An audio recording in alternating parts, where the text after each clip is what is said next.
আজ করব আলু ফুলকপির ডালনা। আলু ফুলকপিটাকে এরকম সাইজ করে কেটে নিয়েছি। খানিকটা জল গরম বসিয়ে দিয়েছি, জলটা ফুটে গেছে, ফুলকপিটা দিয়ে দিলাম। তো এটা আমি করব সম্পূর্ণ নিরামিষ। খানিকটা নুন দিয়ে দিলাম,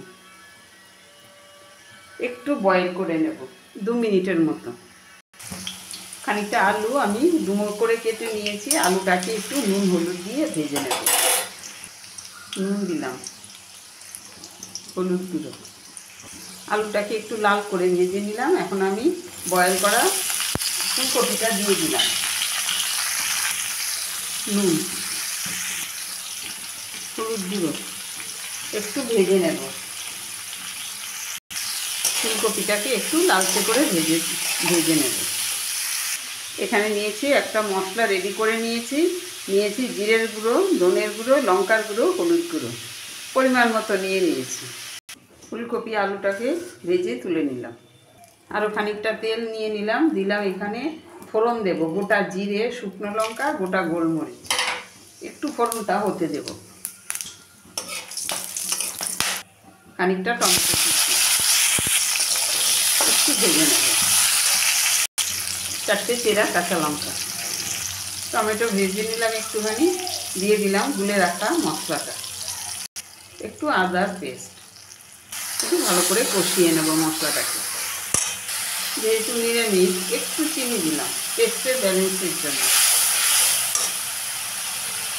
মশলা কষিয়ে নিলাম, ভেজে রাখা ফুলকপি আলুটা দিয়ে দিলাম।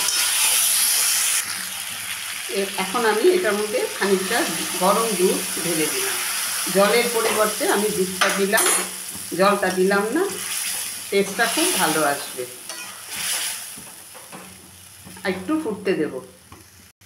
তো দুধটা দিয়ে খানিকক্ষণ ফুটিয়ে নিলাম। এখন দিয়ে দিলাম খানিকটা ঘি। তো ভালো করে ঘিটা দিয়ে মিশিয়ে নেব। রান্না আমার কমপ্লিট, আমি নামিয়ে নেব। এই নামিয়ে নিলাম আমি ফুলকপি আলুর ডালনা। একটু ভিন্ন রকমভাবে করলাম। তো আমরা তো প্রায় সময়ই ঠাকুরের ভোগও দিই, ঠাকুরের কাছে ভোগ দিই। তো এরকমভাবে আলু ফুলকপির ডালনা ঠাকুরের ভোগ হিসাবেও দেওয়া যায়। সেই সাথে এটা ভাত দিয়ে যেমন খেতে ভালো লাগবে, পোলাও, ফ্রাইড রাইস, লুচি, পরোটা দিয়েও খেতে ভীষণ ভালো লাগবে।